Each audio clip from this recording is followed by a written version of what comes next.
Tonight on the show, we have the star of the Aliens films, plus Britain's leading astronomer, and they'll be looking for signs of intelligent life. Good luck! Hey, let's start the show!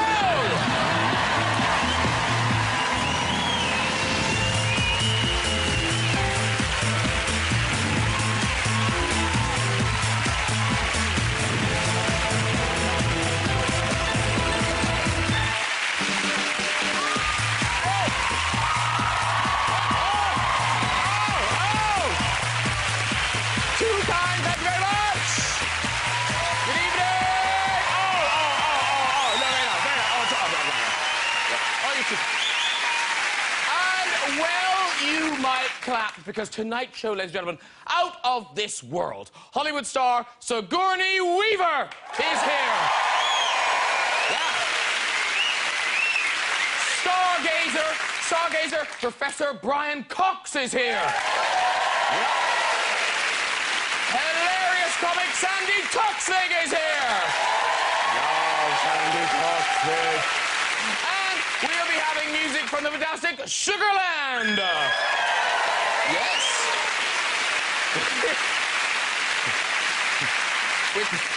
with their light bulb collection. How good of them to bring it. It's nice. It's Christmassy. I'll give it that. Now, what can I tell you about Brian Cox? Well, recently, he was voted the world's sexiest astronomer. Seriously, he was. Yeah. Ooh, hello.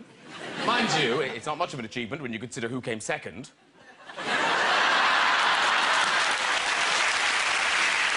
Goodbye. Now, Brian's very involved in the space program, and so many similarities between America and Britain's space programs. I mean, here's NASA, yeah, getting ready to launch a shuttle in space. And here's the brains behind the British space program. Come on, everyone, throw as hard as you can. So pleased to welcome Sigourney Weaver to the show. Oscar-nominated 3 times, won 2 Golden Globes, and, of course, one of the stars of Avatar, the most successful film ever. Apparently, they spent millions creating those blue characters. Where are you?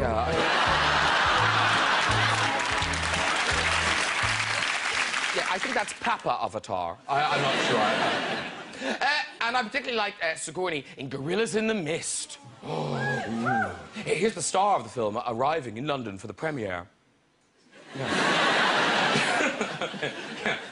Want a tip? Clear out the back of your cab. I just had a dump. The film had a strong conservation message, and in fact, it is a worrying time for wildlife. Creatures are in danger the world over. For instance, India, China, even in Mexico. Yeah.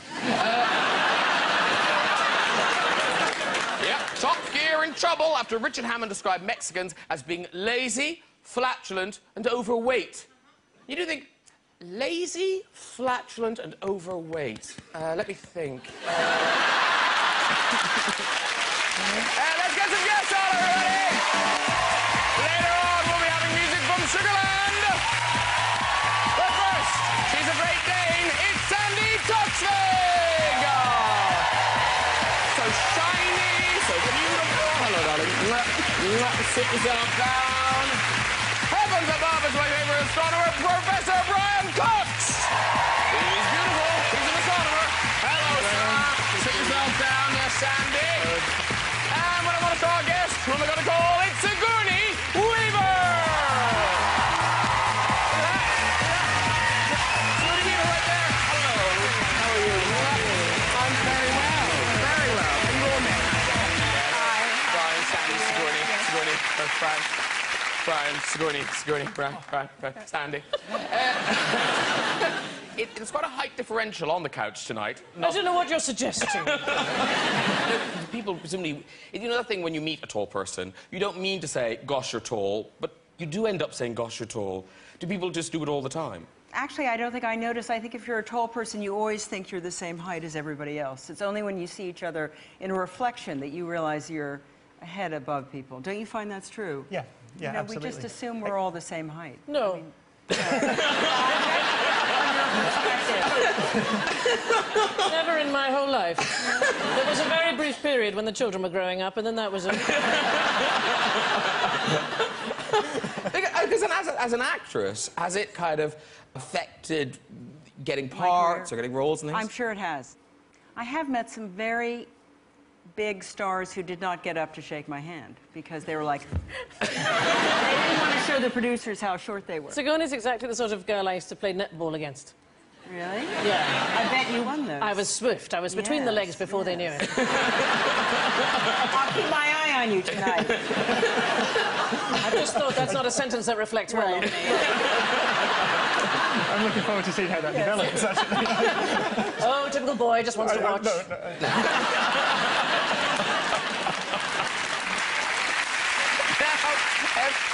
Science fiction fans, I'm sure there are many in the audience, meeting you must be just like all the Christmases come at once. Because, I mean, all the Alien movies, Two Ghostbusters, Galaxy Quest, and now, of course, Avatar, the motherlode. Avatar, the most successful film of all time. Yes. And obviously there's going to be another one. Apparently, maybe more than one. Maybe two. Oh, OK. Yes. They're going to do different colours. I'll make the suggestion. The Rainbow Nation. Right, exactly.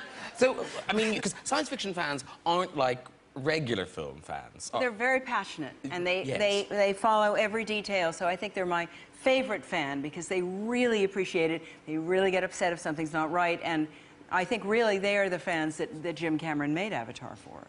Because you go to the conventions, don't you? Yes, I love to go to Comic-Con, and I don't know if they have one over in England, but it's great fun. You should all come because you get to dress up, and it's really awesome. But it must be you must be mobbed.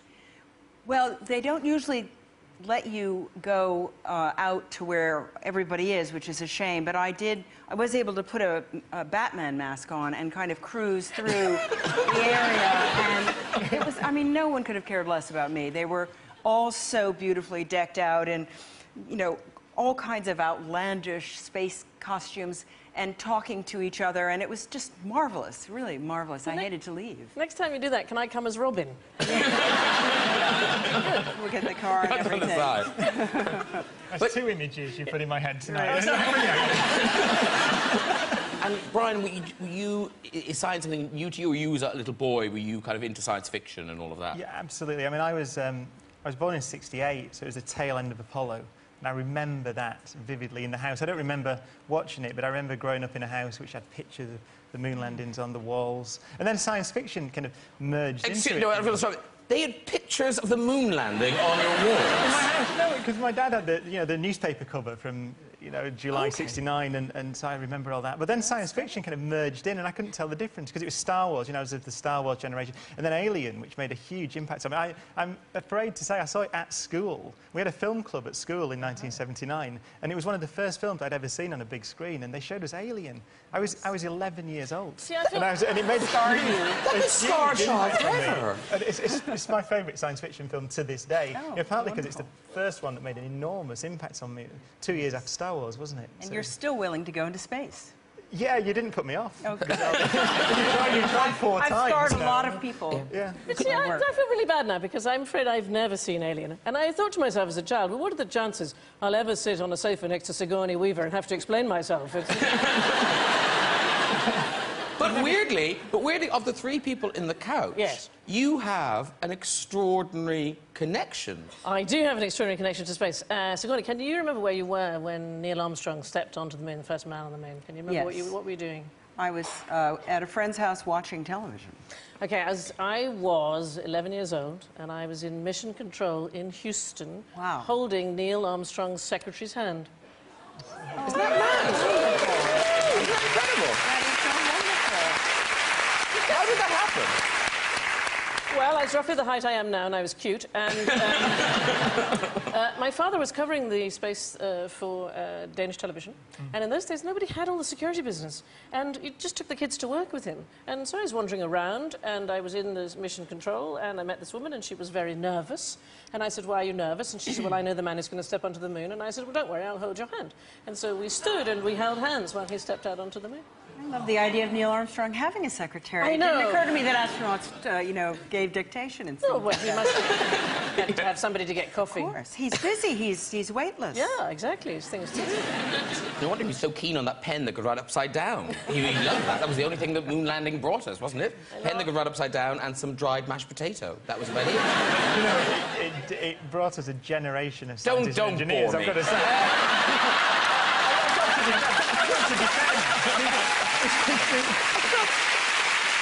I think it's the greatest achievement in human history. Yeah, whatever. But going back to aliens, because you have a new film all about an alien visitation. Paul, this movie, it's out on Valentine's Day. Handy if someone might not have a date. I'm not saying that science fiction people aren't in love, but... But actually, no, the point, anyway, it's a very funny film. I really... And actually a great date movie. It would be a good, yes, because it's a little bit sexy and it's funny.